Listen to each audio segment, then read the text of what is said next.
Hello everyone, class 12th Hindi साहित्य के important video की इस श्रृंखला में आपका स्वागत है। दोस्तों, इसमें हम कुछ महत्वपूर्ण प्रश्न उत्तर करेंगे और इससे नेक्स्ट जो वीडियो होगा वो और भी ज़्यादा इंटरेस्टिंग होगा। तो आइए सबसे पहले तो हम इसमें कुछ प्रश्न उत्तर देख लेते हैं। सबसे पहले हम करेंगे रिक्त स्थान वाले प्रश्न उत्तर। पहला लिखा हुआ है कि जिस रचना को पढ़कर पाठक का चित्त आनंद से द्रवीभूत हो जाए उसे कहते हैं, उसे माधुर्य गुण कहते हैं। 3 गुण होते हैं, ओज गुण, प्रसाद गुण और माधुर्य गुण। नेक्स्ट है कि काव्य सौंदर्य का अपकर्ष करने वाले तत्व को कहते हैं, तो काव्य सौंदर्य का अपकर्ष करने वाले तत्व को काव्य के दोष कहते हैं। नेक्स्ट क्वेश्चन है सवैया छंद के प्रमुखतः 11 भेद माने जाते हैं। ये देखेंगे यहाँ पे 11 भेद माने जाते हैं। नेक्स्ट प्रश्न है दोहा छंद में प्रथम और तृतीय चरण में 13-13 मात्राएं होती है और दूसरे और चौथे चरण में 11-11 मात्राएं होती है। नेक्स्ट प्रश्न है सोरठा दोहे का उल्टा होता है। सोरठा दोहे का उल्टा होता है। अगला प्रश्न है अनुप्रास अलंकार में किसी वर्ण की होती है, तो अनुप्रास अलंकार में किसी वर्ण की आवृत्ति होती है। उपमा अलंकार के भेद माने गए हैं। उपमा अलंकार के 4 भेद माने गए हैं। अगला क्वेश्चन है गुण के कारण रचना में मधुरता उत्पन्न होती है, तो माधुर्य गुण के कारण रचना में मधुरता उत्पन्न होती है।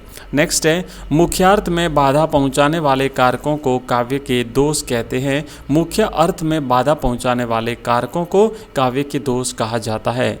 नेक्स्ट क्वेश्चन है द्रुत विलंबित छंद के चारों चरणों में वर्ण की मात्राएं होती है। वर्ण जो है वो होते हैं 12-12 वर्ण होते हैं। द्रुत विलंबित छंद जो है एक वर्णिक छंद है और इसके प्रत्येक चरण में 12-12 वर्ण होते हैं। नेक्स्ट क्वेश्चन है ओज गुण की परिभाषा बताइए, तो लिखेंगे जिस रचना को सुनकर या पढ़कर मन में उत्साह, वीरता, आवेश आदि जागृत हो वहाँ ओज गुण पाया जाता है। अगला क्वेश्चन है काव्य दोष कितने प्रकार के होते हैं बताइए, तो आप लिखेंगे काव्य दोष 3 प्रकार के होते हैं। पहला होता है शब्दगत या पदगत दोष, दूसरा होता है अर्थगत दोष और तीसरा होता है रसगत दोष, यानी शब्दों में उत्पन्न होने वाले दोष, अर्थ में उत्पन्न होने वाले दोष और रस के जो रस से संबंधित दोष। नेक्स्ट 13वां प्रश्न पत्रकारीय लेखन से आप क्या समझते हैं, स्पष्ट कीजिए। तो आप लिखेंगे कि पत्रकारों द्वारा पाठकों तक सूचनाएं पहुंचाने हेतु लेखन के विभिन्न रूपों यथा संपादकीय, समाचार रिपोर्ट, फीचर आदि के इस्तेमाल करने को पत्रकारीय लेखन कहते हैं। नेक्स्ट क्वेश्चन है अनुप्रास अलंकार से युक्त कोई एक मौलिक उदाहरण लिखिए। तो अनुप्रास अलंकार के कई सारे उदाहरण हैं, लिखा हुआ है यहाँ पे लिखा है कि मधुर मधुर मुस्कान मनोहर मनुज वेश का उजियाला, ये अनुप्रास अलंकार का एक उदाहरण है। अगला क्वेश्चन है यमक अलंकार की परिभाषा दीजिए। तो लिखेंगे कि यमक अलंकार की परिभाषा जहाँ एक या एक से अधिक शब्दों की आवृत्ति हो किंतु उनके अर्थ भिन्न भिन्न हो वहाँ पर यमक अलंकार होता है। नेक्स्ट क्वेश्चन है मीडिया की भाषा में बीट का क्या अर्थ है, तो लिखेंगे विषय विशेष में लेखन का दायित्व सौंपा जाता है, उसे मीडिया की भाषा में बीट कहते हैं। अन्योक्ति अलंकार का एक उदाहरण लिखिए, तो लिखेंगे नहीं पराग नहीं मधुर मधु नहीं विकास यही काल अली कली ही सो बिंध्यो आगे कौन हवाल। तो बिहारी जी ने जयसिंह के लिए लिखा था ये दोहा। नेक्स्ट प्रश्न है समासोक्ति अलंकार की परिभाषा दीजिए। तो आप लिखेंगे कि जहां संक्षिप्त उक्ति के माध्यम से प्रस्तुत और अप्रस्तुत अर्थ का बोध होता है वहां पर समासोक्ति अलंकार होता है। 18वां प्रश्न है मीडिया की भाषा में डेस्क किसे कहते हैं। दोस्तों, मैं आपको बता दूं कि हमने जो इवोल्यूशन पेपर किए थे, इवोल्यूशन पेपर में हमने जो अति लघुत्रात्मक प्रश्न थे वो सारे छोड़ दिए थे और रिक्त स्थान हमने किए थे, उसके जो गद्यांश और अपठित पद्यांश थे दोनों हमने किए थे। और मैंने आपसे कहा था कि जो आपके जो अति लघुत्रात्मक प्रश्न है वो हमारे जो वीडियोस अपलोडेड किए जाएंगे उन अपलोडेड वीडियोस में आपको सारे के सारे ये जो क्वेश्चंस हैं अति लघुत्रात्मक वहाँ पर उसके आंसर मिलेंगे आपको। तो ये जितने भी क्वेश्चन हमने लिए हैं वो सारे के सारे आपको आंसर इसी में से मिल जाएंगे, इसे कंप्लीट देख लीजिएगा।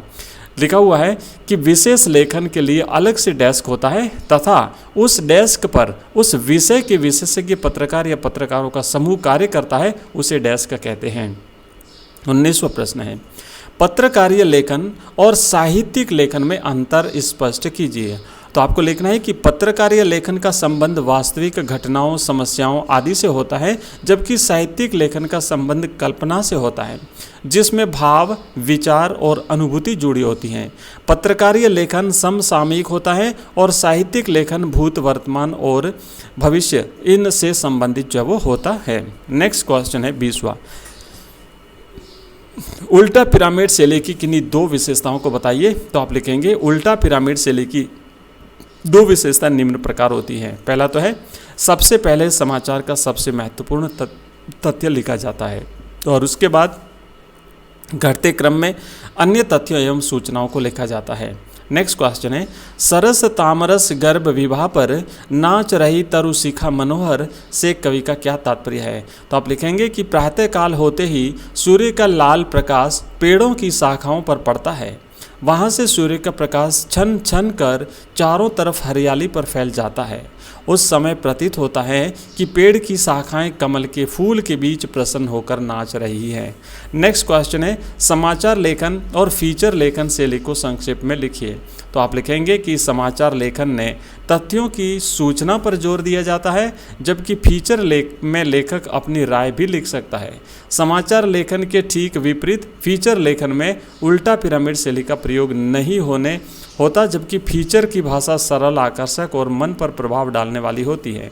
समाचार में शब्दों की कोई अधिकतम सीमा नहीं होती है, जबकि 250 फीचर में जो है 250 से 2000 शब्दों तक के फीचर जो है वो छपते हैं।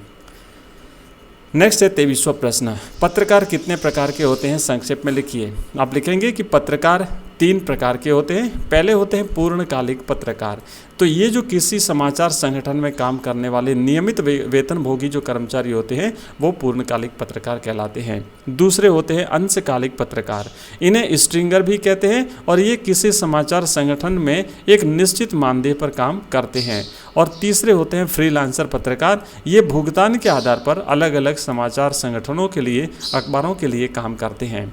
24वां प्रश्न है पसोवा नामक स्थान की विशेषताएं संक्षेप में लिखिए। तो आप लिखेंगे कि पसोवा एक बड़ा जैन तीर्थ स्थल है, जहां प्राचीन काल से प्रतिवर्ष जैनों का एक बड़ा मेला लगता है, जिसमें हजारों यात्री आते हैं। इसी स्थान पर एक छोटी सी पहाड़ी की गुफा में बुद्ध देव व्यायाम करते थे। यह भी किंवदंती है कि सम्राट अशोक ने यहाँ पर एक स्तूप बनवाया था। अब पसोवे में व्यायामशाला और स्तूप के चिन्ह तो शेष नहीं है, परंतु पहाड़ी अभी तक भी है। नेक्स्ट क्वेश्चन है 25वां। क्या समाचार लेखन की कोई विशेष शैली होती है? हाँ, समाचार या फिर समाचार कैसे लिखे जाते हैं। तो आप लिखेंगे कि समाचार पत्रों में प्रकाशित अधिकांश समाचार जो है वो एक विशेष शैली में लिखे जाते हैं, जिसे उल्टा पिरामिड शैली कहते हैं। इसमें क्या होता है कि समाचारों में किसी भी घटना, समस्या या विचार के सबसे मुख्य तथ्य, सूचना या फिर जो मुख्य जानकारी होती है उसको सबसे पहले लिखा जाता है। उसके पश्चात कम महत्वपूर्ण सूचना या तथ्य की जानकारी दी जाती है। यह प्रक्रिया तब तक जारी रहती है जब तक कि समाचार समाप्त नहीं होते। इसे समाचार लेखन की उल्टा पिरामिड शैली कहते हैं। नेक्स्ट प्रश्न है पत्रकारिता लेखन में किन किन बातों का ध्यान रखना चाहिए, किन्हीं 4 सावधानियों को लिखिए। तो आप लिखेंगे कि पत्रकारिता लेखन में निम्न बातों का ध्यान रखना चाहिए। पहला तो होता है कि आम बोलचाल की भाषा का प्रयोग हो। दूसरा होता है लेखन में नीरसता न हो, इसके लिए मुहावरे, लोकोक्ति आदि का भी कहीं कहीं प्रयोग किया जा सकता है। और तीसरा होता है कि लेखन में शुद्धता के साथ विचारों की तारतम्यता भी आवश्यक है। 27वां प्रश्न है लेखक बृजमोहन व्यास कौशाम्बी लौटते हुए अपने साथ क्या क्या लाए थे। तो आप लिखेंगे कि लेखक बृजमोहन व्यास जहाँ कहीं भी जाते वहाँ से कुछ न कुछ ऐसी सामग्री अवश्य लाते जिसे संग्रहालय में रखा जा सके।